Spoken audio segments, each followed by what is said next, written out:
Salut l'équipe et bienvenue dans une nouvelle vidéo du Poto Sport Club, expert en rien, passionné de tout. Aujourd'hui, première vidéo spéciale tennis sur la chaîne avec le début de Roland Garros et le tirage au sort qui a eu lieu hier. Donc on connaît à peu près le tableau en attendant la fin des qualifs. Vidéo spéciale pour moi parce que même si je suis à peu près tous les sports et que j'adore tous les sports, le tennis c'est vraiment mon sport. Je l'ai pratiqué pendant plus de 20 ans. Donc voilà, super heureux de vous faire partager ma passion aujourd'hui pour la petite balle jaune. D'autant plus que je vais à Roland ce week-end. Donc voilà, j'espère pouvoir faire un peu de contenu, préparer quelques petites stories et tout ça. Donc allez checker le Poto Sport Club aussi sur Instagram. On poste évidemment les débriefs hebdomadaires et les alertes Cocorico. Donc allez checker ça si vous voulez plus de Poto Sport Club. Et avant de commencer avec le tour du propriétaire, n'oubliez pas de vous abonner si vous voulez soutenir la chaîne. Likez cette vidéo si elle vous a plu en fin de vidéo. Et puis voilà, on va pouvoir partir. On envoie le jingle et on parle de ce tableau de Roland Garros.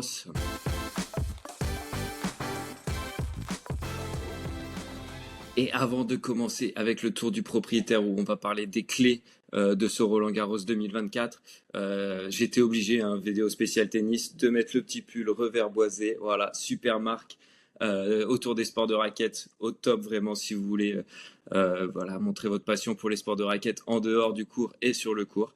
Donc voilà, n'hésitez pas à aller checker leur Insta, ils mettent pas mal de vidéos sympas aussi autour du paddle et du tennis. Donc voilà, régalez-vous et je voulais leur faire un petit shootout. Et voilà, et on peut enchaîner tout de suite maintenant avec le tour du propriétaire et donc ses clés de ce Roland Garros qui commence dimanche. Roland particulier car tableau très ouvert. Des belles affiches à suivre dès le premier tour avec ce Zverev Nadal évidemment, Murray Wawrinka. Il me semble qu'il y a quelques chocs franco-français aussi, donc voilà, ça peut être cool. Arthur Cazot contre Etcheverry, celui-là je vais le regarder avec beaucoup d'attention. Donc voilà, moi mes clés pour ce Roland Garros 2024, je vous l'ai dit, c'est un tableau masculin déjà qui est plus ouvert que jamais. Je pense qu'il faut remonter avant l'avant Rafael Nadal pour ne pas avoir un favori clair sur Roland. Plusieurs prétendants au sacre.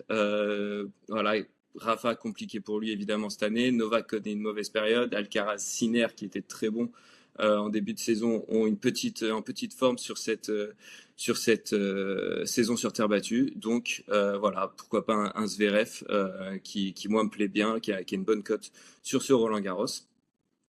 La deuxième clé, c'est évidemment le dernier Roland de Rafa Nadal. Avec le tableau hier, je pense que la question elle est vite répondue, mais on voulait se poser la question s'il pouvait arriver en deuxième semaine. Ça dépendait beaucoup de son tableau et il n'a pas été gâté. La troisième clé, c'est qu'on a un tableau féminin beaucoup moins incertain. On se dirige très fort vers un duel Swiatek-Sabalenka qui se sont affrontés dans les deux dernières finales sur Terre. Voilà, petit avantage Swiatek, mais on va voir quand même si Sabalenka ou d'autres ont les clés pour inquiéter la polonaise. Et puis enfin, la dernière clé qui est donc sera notre dernier point de cette vidéo. 16 Français côté messieurs et 10 côté dames dans le tableau final en attendant les résultats finaux des qualifs. Mais malheureusement, peu de chance de voir nos Français en deuxième semaine. Mais on va voir un peu quand même, on va étudier quelques cas et on va essayer de prédire un peu leur parcours. Allez, du coup, on va commencer tout de suite avec ce tableau masculin qui, je l'ai dit, est très très ouvert. C'est sûrement le Roland Garros le plus dur à pronostiquer depuis presque 20 ans et les débuts de Rafa, puis l'intermittence de Djoko quand Rafa était pas là ou en petite forme. Euh, Certains disent, j'ai vu quelques débats, que le tennis masculin serait peut-être en crise. Moi, je trouve ça plutôt très intéressant, cette période de transition, justement, qu'on voit dans le tennis, avec une génération qui est un peu sur le déclin, même si Novak reste toujours numéro un mondial. Il a quand même beaucoup plus de soucis cette année, et je pense que ce Roland va être un moment charnière pour la suite de sa saison. Une jeune génération qui est maintenant capable de gagner en Grand Chelem, mais qui a un peu de mal à être régulière encore sur ces tournois de Grand Chelem. Et entre les deux, on a l'ancienne next-gen, donc les Zverev, les Rublev, etc., qu'on avait un peu enterré sur les Grands Chelems, mais qui profitent de cet entre-deux pour gagner tous les Masters 1000 sur Terre. Donc voilà, j'ai envie de faire un point sur chacune de ces générations et essayer de vous donner mon favori.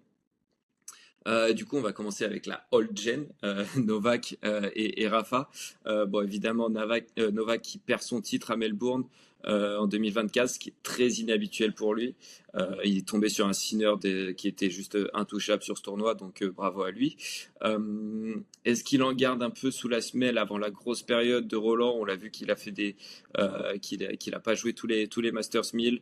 Donc voilà, pour moi, ce Roland, c'est un peu l'heure de vérité pour savoir si ça va le lancer sur une belle période après avec les JO, Wimbledon et jusqu'à l'US Open. Ou alors est-ce que c'est vraiment un doute qui peut s'installer dans ce Roland s'il ne va pas au bout ou s'il ne fait pas au moins une très belle performance. Donc voilà, est-ce que je reste quand même très prudent sur Novak Djokovic, hein, car on le connaît dans les grands chelems, au meilleur des 5-7, c'est très dur d'aller le chercher, sur terre battue d'autant plus. Donc voilà, je reste quand même prudent, mais pour moi, ça n'est pas mon favori pour ce Roland Garros. Pour une fois, je vous dirai à la fin de cette section qui est mon favori. Et voilà, et je crois qu'il a un tableau pour l'instant assez tranquille, hein, voilà, il peut se retrouver avec bon, il prend Pierre-Hugues dès le premier tour.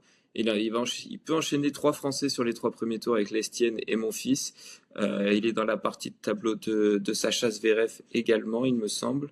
Donc voilà, ça serait Alexander Zverev potentiellement en demi-finale, Casper Ruud en quart. Donc voilà, des bons joueurs de terre et pas forcément un tableau facile pour Novak. Maintenant, on va arriver au moment un peu émotif de cette vidéo, avec sûrement, très très sûrement, ça n'a pas été annoncé officiellement, mais les au revoir de Rafael Nadal à son jardin Roland Garros. J'ai du mal à être optimiste pour Rafa. J'aimerais le voir aller jusqu'en deuxième semaine, mais là, le tirage au sort a définitivement un peu douché tous mes espoirs, car il va tomber sur Alexander Zverev, qui lui est dans la forme de sa vie, je pense, sur terre. Il vient de remporter le tournoi de Rome pour la deuxième fois. Donc voilà, ça risque d'être quand même très très compliqué pour Rafa. Je sais pas, normalement le public, enfin l'organisation du tournoi aura prévu des adieux, même s'ils ont dit qu'ils voulaient faire quelque chose assez tranquille. Voilà, est-ce que Rafa peut arriver en deuxième semaine? Du coup, pour moi, ça risque d'être compliqué. Ils ne se sont pas rejoués depuis leur duel épique d'ailleurs en demi-finale il y a 2 ans, qui avait malheureusement dû se terminer sur un abandon d'Alexander Zverev. Mais Zverev qui revient bien depuis, donc on en parlera un peu quand on parle de cette génération entre deux. Mais voilà, pour Rafa, malheureusement, ça risque d'être très très compliqué de voir la deuxième semaine et même de voir le deuxième tour. Ce qu'on peut lui souhaiter, c'est juste bah voilà, de faire une belle prestation, de pouvoir se donner à 100% et advienne que pourra. Et tant qu'il se donne à fond, je pense que il sera satisfait de pouvoir faire ses au revoir à Roland Garros de cette manière. On va passer maintenant à la next gen et on va commencer avec le numéro 2 mondial du coup qui a été très très bon sur ce début de saison, Yannick Sinner, titré à Melbourne, à Miami, à Rotterdam, que des tournois sur dur avec des conditions de jeu assez rapides. Et là, plus compliqué sa saison sur terre entre un imbroglio arbitral à Monte-Carlo face à Tsitsipas qui l'a un peu coupé dans son élan. Il perdra cette demi-finale après en 3-7. Ensuite, il me semble qu'il perd à Madrid. Je ne sais plus s'il déclare forfait à Madrid. Laissez-moi juste checker ça. Parce que je sais qu'il... Tac, tac, tac. Ouais, voilà, il déclare forfait avant son quart de finale contre Félix Auger-Aliassime et il est forfait du coup à Rome. Donc peu de certitude aussi pour lui sur son jeu sur terre battue. Et puis moi, je pense que de toute manière, son jeu est quand même plus adapté au dur avec des frappes à plat et cette prise de balto. Mais voilà, donc ça va être compliqué. Il reste dans les joueurs à suivre, tête de série numéro 2 évidemment. Donc voilà, du côté de Carlos Alcaraz donc on pourrait avoir un choc Sinner-Alcaraz en demi-finale si la logique des têtes de série est respectée. Alcaraz, honnêtement, moi j'ai du mal à reconnaître l'Espagnol de l'an dernier. Il semble avoir eu une grosse baisse physique et mentale. Faut dire qu'il a fait une très grosse saison 2023 et même la fin 2022. Donc voilà, lui aussi est capable de gagner en Grand Chelem. Il l'a montré en battant Novak Djokovic en finale de Wimbledon l'an dernier et en s'imposant à l'US Open l'année d'avant face à Casper Ruud. Sur terre battue, en plus, je pense que ça reste une de ses meilleures surfaces, même s'il est, contrairement à certains Espagnols de l'époque, il peut s'adapter à n'importe quelle surface.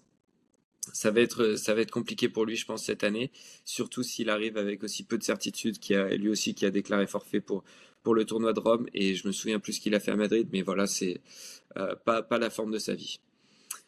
Et donc avec ces deux générations qui sont un peu en dedans là, à l'approche de ce Roland Garros, moi je me suis dit que ça serait peut-être en fait la chance de l'ancienne next gen, donc les Tsitsipas, Rublev, Zverev qu'on avait un peu mis de côté, qu'on avait un peu enterré, et qui au final se sont partagés les trois Masters 1000 sur Terre cette saison. Tsitsipas à Monte Carlo tout d'abord, je vais commencer par lui. Il a l'expérience d'une finale en Grand Chelem. Il a été en 2020 face à Djoko après avoir mené 2-7-0 battu par le Serbe. Euh, il a l'expérience, mais pour moi, il est un peu trop juste sur des matchs en 3-7, gagnant. Son revers est une faiblesse un peu sur terre battue. Son revers à une main. Donc moi, je le vois pas passer à Roland. Je pense qu'il fera quart de finale, un tournoi solide, mais je le vois pas aller au bout. Il y a aussi Andrei Rublev qui a été en vainqueur à Madrid. Madrid, c'est un tournoi un peu particulier car c'est en altitude. La balle gicle beaucoup plus, va beaucoup plus vite. Et c'est pas du tout les mêmes conditions qu'à Roland Garros. Donc oui, c'est un titre en Masters 1000 sur terre, mais qui va bien à Rublev avec son jeu très puissant, où il y a une grosse frappe de balle et où il va très vite dans la frappe de balle. Euh, donc voilà, pour moi, Rublev n'a pas les armes pour s'imposer à Roland Garros. Casper Ruud, qu'il faut pas oublier, double finaliste à Roland Garros. Je pense qu'au meilleur des 5 sets sur un Novak en quart de finale, par exemple, mentalement, il n'a pas l'esprit de tueur, assez tueur pour remporter ce genre de match en Grand Chelem. Et celui par contre, que j'aime beaucoup, c'est Alexander Zverev, dont j'en fais un peu ma. Voilà, j'ai envie de mettre une petite pièce sur lui pour aller jusqu'au bout. Il a l'expérience des finales en Grand Chelem. Il avait perdu face à Dominic Thiem en 2020, champion olympique en 2021. Donc il sait gagner ses grands moments. Il se sent plutôt bien à Roland. Donc on a parlé de sa demi-finale face à Nadal il y a 2 ans malheureusement, qui était épique et peut-être l'un des plus beaux. On partait sur l'un des plus beaux matchs de l'histoire de Roland. Malheureusement fauché en plein vol par cette cheville qui s'est fracassée à la toute fin du deuxième set. Il revenait à peine en 2023, donc la saison dernière, parce il a été privé de terrain pendant presque un an. Il revient l'an dernier et il fait directement demi-finale. Euh, donc voilà, pour moi c'est vraiment un sacré outsider et j'ai envie de mettre une petite pièce dessus. Il vient de gagner à Rome. Voilà, pour moi c'est un mec qui performe bien à Roland avec des conditions qui sont très similaires à celles du tournoi romain. Donc voilà, il peut tirer son épingle du jeu et le mélange de tout ça peut faire de son expérience et de sa qualité sur terre peut faire qu'il tire son épingle du jeu et peut aller au bout, à mon sens. Voilà, maintenant que je vous ai donné mon favori et un peu les clés pour ce tableau masculin, on va passer au tableau féminin qui pour le coup est beaucoup plus lisible. Donc on va passer un tout petit peu moins de temps car j'ai envie de passer en revue un peu nos Français à suivre en fin de vidéo. Donc voilà, ce tableau féminin pour moi se résume un peu à un duel Swiatek-Sabalenka en finale parce que voilà, il y a peut-être une joueuse qui peut jouer les troubles faits, on en parlera juste après. Mais les deux joueuses sont affrontées en finale des 2 derniers Masters 1000 sur terre à Madrid. Finale de fou remportée par Swiatek, 9-7 au tie-break du troisième en sauvant 3 balles de match. Puis à Rome, encore une fois, n'oubliez pas ce que je disais avant, les conditions sont bien plus proches à Roland-Garros de Rome que de Madrid. Et là, quand ça s'est joué à Rome, nouvelle victoire de la Polonaise beaucoup plus tranquille, 6-2, 6-3. Donc voilà, Swiatek qui a un petit avantage psychologique sur Sabalenka avant d'aborder ce Roland Garros. Et dans leur confrontation directe aussi, 7-3 en tout et 3-1 sur terre. Alors est-ce que Sabalenka a une chance de faire vaciller pardon, paralysie de la mâchoire. Est-ce que Sabalenka a une chance de faire vaciller Swiatek à Roland Garros si elle se retrouve en finale? J'aimerais bien qu'il y ait un peu plus de suspense, mais honnêtement, Swiatek, elle est tellement dans son jardin. Roland sur terre battue, elle en est à 11 victoires d'affilée, dont 2 en finale contre la même Sabalenka, je viens de le dire. Donc ça va être compliqué, même si Sabalenka s'est un peu rapproché de Swiatek en 2023, en prenant la première place mondiale, en remportant l'Open d'Australie pour 2 années de suite en 2023 et début 2024. Voilà, même si elle a réussi à l'inquiéter à Madrid, qu'elle avait remporté à Madrid face à Swiatek aussi l'an dernier. Comme pour Roublev, c'est des conditions de jeu à Madrid qui lui vont bien, avec l'altitude, les balles qui vont plus vite, qui rebondissent plus. Euh, donc voilà, pour moi, c'est vraiment Swiatek un peu seule au monde sur ce tournoi. Euh, ouais, elle réalise aussi le premier doublé Madrid-Rome depuis Serena en 2013. Donc c'est dire la confiance avec laquelle elle arrive. La seule à pouvoir empêcher un peu ce duel en finale, à moins d'une énorme surprise, hein, mais on en voit quand même beaucoup moins dans le tennis féminin qu'à une certaine époque.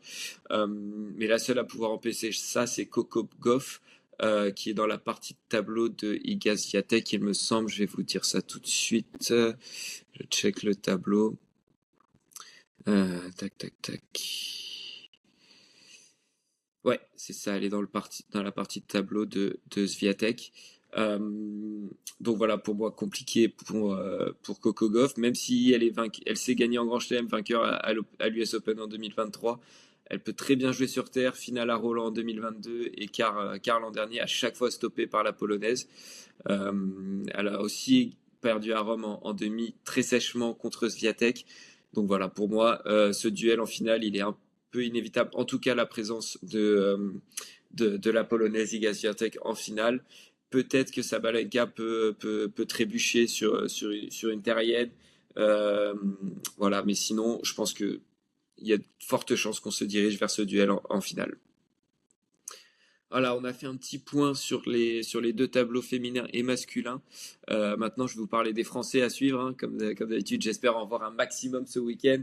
Petite vanne que je m'avais à faire qui est un peu cynique. Mais voilà, d'habitude, je vais au troisième, huitième de finale. Troisième tour, huitième de finale. Là, j'avais envie de voir des Français, donc j'ai choisi les 2 premiers jours de ce Roland-Garros. Donc là, normalement, je devrais en avoir pour mon compte. 16 hommes directement qualifiés ou invités dans le tableau final. 2 de moins que l'an dernier, mais en attendant le résultat des qualifs. Mais malheureusement, l'année dernière, aucun en deuxième semaine. Le dernier Français en deuxième semaine à Roland, et je me rendais pas compte que ça faisait aussi longtemps, mais c'est Hugo Gaston, lors de son parcours fantastique où il sort Wawrinka, il fait un match de dingue 5-7 contre Dominic Thiem. Chez les femmes, on a, je l'ai dit, 11 Françaises dans le tableau directement, mais là, pareil, ça fait quelques années où on a du mal à performer chez les femmes. Donc voilà, on va essayer de se poser la question, est-ce que ça va être une année similaire sans Français en deuxième semaine? Malheureusement, petit spoiler, ça s'annonce pas très bien, même si on peut avoir quelques bonnes surprises pour aller chercher une qualif en deuxième semaine, ça risque d'être compliqué. Donc on va faire un petit topo et on commence par les leaders du tennis français. Donc chez les hommes, Hugo Humbert, chef de file depuis le début 2024, titré à Marseille, à Dubaï, qui lui ont permis de rentrer dans le top 15 et de prendre cette place de numéro 1 français au divin chauve Adrian Manarino. En revanche, c'est beaucoup plus compliqué depuis le début de la saison sur terre, qui avait bien commencé avec un quart à Monte-Carlo, il est seulement battu par Casper Ruud, finaliste et en 3-7. Mais après, c'est très compliqué. Premier tour à Barcelone, deuxième tour à Madrid, forfait à Rome et battu dès son entrée en lice au deuxième tour. Voilà, premier ou deuxième tour par Dominique Kopfer, donc qui est un bon joueur, mais qui est pas non plus voilà un tueur sur terre battue. Donc il a très peu de confiance en arrivant sur ce Roland sur terre battue. Mais grâce à son statut de tête de série, il peut avoir un tableau à peu près correct. Donc on va voir tout de suite où est-ce qu'il est situé dans le tableau. Et je suis sur le tableau féminin, donc je ne risque pas de le trouver. Hop, Hugo Humbert, donc voilà, il a un premier tour qui est pas facile face à l'Italien Lorenzo Sonego, qui est un bon joueur sur terre battue, mais il l'a battu à Monte Carlo, et derrière au deuxième tour, ça serait sur soit l'Australien Vukic, soit le Chinois Zhang, le Chinois qu'il a également battu. Donc voilà, il a peut-être un petit ascendant psychologique sur ces deux joueurs, mais Sonego joue quand même très bien depuis quelques semaines. Donc malheureusement, je pense qu'il est en danger dès ce premier tour, malgré sa tête de série numéro 17. Et puis après, si jamais il arrive au troisième tour, ce serait sur un Tsitsipas. Donc voilà, là pour le coup, je pense que ça risque d'être très compliqué pour Hugo au troisième tour. Donc je vois un troisième tour maximum pour le numéro un français. La numéro un française maintenant, Caroline Garcia, qui nous avait fait rêver il y a un an et quelques, où elle était en feu avec sa victoire au Masters et tout ça, mais depuis un an, c'est très compliqué pour la française et sa saison sur terre ne déroge pas à la règle malheureusement. Donc on va checker son tableau, mais je pense que ça va être. Elle a eu un bon tableau, elle est toujours tête de série numéro 21, donc elle jouera une qualifiée au premier tour. Donc voilà, techniquement, théoriquement un bon tirage, mais on ne sait jamais. Il y a aussi des qualifiés qui jouent très bien, qui sont là depuis une semaine, qui ont pris leur marque sur terre et à Roland, donc pas facile. Au deuxième tour, pareil, Sofia Kenin, une ancienne finaliste en Grand Chelem, il me semble, Sigmund aussi. Donc même si ces deux joueuses ne sont pas tête de série, vu la confiance de Caroline, ça risque d'être compliqué. Et après, dans tous les cas, au troisième tour, ce sera la tête de série numéro 9, Yelena Ostapenko, qui avait gagné ici il y a une dizaine d'années, il me semble. Ouais, je confonds pas, mais il me semble que ouais, c'était une surprise, une des nombreuses surprises qu'on a connues dans le tennis féminin à cette époque-là, dans les années 2000. Laissez-moi juste checker si je dis pas une bêtise, mais il me semble que c'est elle, hein. Tac, tac, tac. Euh, Pourquoi c'est si compliqué à trouver sur la page Wikipédia? Hop. Intéressant. Voilà, 2017 vainqueur face à Simona Alep. Alors je crois qu'elle était même pas top 100. Donc voilà, ça risque d'être compliqué pour nos deux chefs de file. Hugo qui est voilà la terre, on sait que c'est pas sa surface. Je pense qu'il est plus pressé d'arriver à la saison sur gazon. Et Caroline Garcia qui manque de confiance, qui a bien performé en double ici à Roland, mais qui a toujours eu du mal un peu en simple. On va passer maintenant à la jeune garde du tennis français. On commence avec un peu le leader de cette jeune garde, Arthur Fils. Première moitié de saison compliquée pour lui, mais je trouve que c'est un bon joueur de terre. Ses deux titres sur le circuit ont été obtenus sur terre à Lyon l'an dernier, juste avant Roland, et au Challenger de Bordeaux la semaine dernière. Euh, donc voilà, c'est un joueur très puissant qui a une frappe de balle très bombée, qui rebondit beaucoup, qui est dur à contrôler sur terre pour ses adversaires. Aussi un peu pareil au service et en coup droit. Malheureusement, il a peu de réussite et d'expérience en Grand Chelem jusqu'à présent. Premier tour à Roland et Wimbledon l'an dernier et deuxième tour à l'US Open et cette année en Australie. Il s'est assuré un statut de tête de série, donc il devrait avoir un tableau à peu près favorable. Allons voir ça tout de suite. Euh, Arthur Fils, non pas Gaël, mon fils. Voilà, il joue Matteo Arnaldi qui me semble l'avait battu au deuxième tour à l'US Open l'an dernier, au bout d'un match assez fou en 5-7. Si je me souviens bien, c'était lui. Donc voilà, un premier tour pas facile, qui est un Italien, on sait qu'en général ils sont bons sur terre, donc ça risque de pas être facile. Il pourrait avoir un choc franco-français avec Alexandre Muller qui sort d'une grosse perf à Rome où il a sorti le Andrei Rublev. Donc on pourrait avoir un deuxième tour très intéressant qui nous assurerait un Français au troisième tour entre Muller et Arthur Fils, donc à suivre aussi ce côté-là du tableau. Le deuxième Arthur un peu dans cette nouvelle génération, c'est la sensation de l'Open d'Australie 2024, Arthur Cazot, qui fait troisième tour, il me semble, ou huitième, je sais plus. Non, je crois que c'est huitième. Voilà, il bat notamment Runeux et Musetti en début de saison. Il était très bien lancé, on sentait que voilà, après beaucoup de blessures, il arrivait enfin à se lancer, à être plus régulier et à obtenir des résultats sur le circuit. Malheureusement, il s'est blessé à la cheville à nouveau et il a été out pour quelques semaines.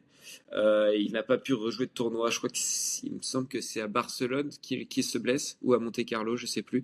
Donc voilà, peu de certitude sur son jeu sur terre, mais on va bien évidemment le suivre également parce que pour moi c'est un joueur qui peut être très intéressant sur terre de par un peu comme Arthur Fils, un service bombé, une deuxième balle qui a beaucoup de poids et un coup droit aussi très très bombés, très puissants et qui sont souvent difficiles à contrôler sur terre battue. En revanche, il joue Etcheverry au premier tour, tête de série numéro 28, donc c'est pas un tirage facile. J'espère qu'il sera sur le Simone Mathieu. Celui-là, ça c'est le genre de match que je pourrais voir, qui sera sur le Simone Mathieu avec une ambiance de dingue. Donc voilà, Arthur Cazot, pas facile le tirage au sort. Etcheverry qui avait été quart de finaliste, il me semble, ou huitième de finaliste l'an dernier, qui avait fait un très beau parcours. Donc voilà, ça va pas être facile. Et encore une fois, il pourrait y avoir un choc franco-français avec Arthur Rinderknecht, qui fait un très beau tournoi à Lyon d'ailleurs cette semaine. Euh, donc voilà, on pourrait avoir ce choc franco-français au deuxième tour. Le dernier chez les mecs, Giovanni Mpsy Pericard, désolé si je charcute un peu son nom, mais voilà, j'avais envie de parler de lui parce que c'est un mec dont on entend pas mal parler, qui avait fait finale ou demi-finale junior, battu par Arthur Fils il y a 2 ou 3 ans. Euh, et c'est un jeune qui vraiment vient de faire son entrée dans le top 100, qui a des très bons résultats récemment. Euh, alors, il a là, au Challenger de Bordeaux, il perd seulement quart de finale contre Grégor Barrère. Là, il a sorti Lorenzo Sonego à Lyon et Hugo Gaston. Il joue Bublik cet après-midi d'ailleurs. Euh, donc voilà, c'est un mec qui commence à avoir des résultats, qui commence à se montrer un peu sur le circuit, à sortir. On le voyait, on entendait beaucoup parler chez les juniors. Il avait eu un peu de mal là depuis.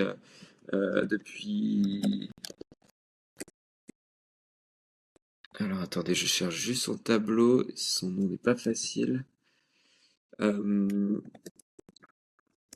et voilà, donc c'est un mec qui arrive bien et qui a le potentiel, je pense, pour faire un bon Roland, qui a été invité. euh, voilà. Qui a reçu une wildcard. Alors, il jouera avec David Goffin au premier tour. Je pense que ça, c'est vraiment jouable. C'est plus le Goffin qu'on connaît depuis d'il y a quelques années. En revanche, le deuxième tour, il jouera le vainqueur de Zverev, Nadal. Donc, il peut s'offrir un match de prestige sur un grand cours à Roland. C'est tout ce qu'on lui souhaite. Et puis après, de donner le maximum s'il arrive à ce deuxième tour. Côté féminin, la jeune garde, on a Clara Burel, qui est aux alentours de la 40e place mondiale, qui me semble, et numéro 2 française, derrière Caroline Garcia, qui sort d'un beau tournoi aussi. Elle vient de sortir Elena Svitolina, mais elle s'est faite battre aujourd'hui, et le nom de son adversaire m'échappe, euh, par Daniel Collins. Voilà, beaucoup de mal sur Daniel Collins, mais sur ce tournoi à Strasbourg, a sorti Pliskova, qui est une référence sur le circuit depuis beaucoup d'années, et Svitolina, numéro 7 mondial. Donc voilà, très intéressant aussi, Clara Burel à suivre son tournoi. Voyons un peu son tableau et ce qu'elle peut se permettre de rêver. Voilà, bon, elle joue Kalinskaya, qui est 23e mondial d'entrée. Donc ça risque quand même d'être compliqué pour elle, mais elle avait fait un beau parcours à l'Open d'Australie en faisant troisième tour, il me semble. Donc voilà, à suivre Clara. C'est pas une joueuse très, très impressionnante, mais elle joue très juste, elle est très régulière. Donc à voir si elle peut tirer son épingle du jeu sur terre. Et enfin, on va passer un peu en deuxième séquence émotion avec des Français qui vont sûrement faire leur au revoir à, à Roland-Garros cette année. On va commencer avec Alizé Cornet qui, elle, a annoncé que ça serait son dernier Roland-Garros, qu'elle prendrait sa retraite au terme de la saison. Donc voilà, Alizé Cornet, plus de 20 ans sur le circuit, il me semble. Elle a commencé très très jeune. Il y avait beaucoup d'espoir sur elle. Malheureusement, pour des raisons diverses et variées, sûrement mentales et peut-être quelques limites, elle n'a pas réussi à franchir ce next step qui l'aurait emmené vraiment dans les toutes meilleures joueuses du monde. Mais voilà, ce sera son dernier Roland Garros à Alizé Cornet, donc on espère qu'elle pourra elle aussi profiter et faire à l'image d'un Gilles Simon il y a quelques années qui est arrivé au troisième tour. Euh, voilà, faire un petit run et un dernier hurrah avant de tirer sa révérence. Malheureusement, elle joue la 7e mondiale Zeng. Il me semble qu'elle l'avait déjà battue d'ailleurs à Roland il y a 2 3 ans. Donc voilà, ça va être un premier tour très compliqué. Elle a reçu une invitation. Elle est maintenant assez loin au classement. Et elle prend la 7e mondiale dès le premier tour. Donc voilà, ça va être compliqué. Et du côté des garçons, alors Gaël Monfils, lui, n'a pas officiellement annoncé sa retraite ou voilà sa décision. Il est revenu en forme lors de la saison sur dur avec quelques belles perfs. Il me semble il bat Urkacz sur un Masters 1000 ou sur un des tournois sur dur là du début de saison. Et l'an dernier, il avait sorti un match énorme face à Sébastien Baez pour s'imposer en 5-7. Mais malheureusement, il a dû déclarer forfait avant son deuxième tour face à Holger Rune. Donc c'est peut-être son dernier Roland-Garros. Voyons aussi à lui son tableau pour voir ses chances un peu dans ce Roland-Garros. Il joue le Brésilien Thiago Sebot Wild au premier tour, donc un premier tour abordable, surtout quand on connaît Gaël et qui aura tout le public derrière lui et qui va faire le show. Et dans ces moments-là, il est très dur à contrôler et à contenir. Donc pour le premier tour, je suis assez confiant. Ça se complique un peu derrière avec Leonardo Musetti, ou Lorenzo Musetti, pardon. Deuxième tour qui est prenable, hein, Musetti qui est pas en très grande forme, mais tout va dépendre de son premier tour, je pense, et de l'état de physique dans lequel il sort après son premier tour. Voilà, je pense que j'ai essayé de résumer ça un maximum, voilà, le maximum possible que je pouvais faire en voulant tout dire. J'ai dû omettre certains détails pour garder cette vidéo à peu près courte. Dites-moi ce que vous en pensez, si vous avez un autre favori pour la victoire finale à Roland-Garros du côté homme comme du côté femme. Est-ce que vous pensez que je me plante complètement avec Alexander Zverev? Est-ce que vous voyez quelqu'un qui peut aller titiller le duo Swiatek-Sabalenka chez les femmes? Et puis si vous avez envie de me parler de français, n'hésitez pas à les mentionner dans les commentaires. Puis voilà. Moi, comme je vous l'ai dit, je serai à Roland cette semaine, ce week-end, donc je vais essayer de faire un peu de contenu et n'hésitez pas à aller checker le Poteau Sport Club sur Instagram. Encore un petit shout-out à Reverboisé, je vais également le porter fièrement à Roland, dans les allées de Roland ce week-end. Et puis nous, on se dit à très vite sur la chaîne pour une nouvelle vidéo. Ciao l'équipe!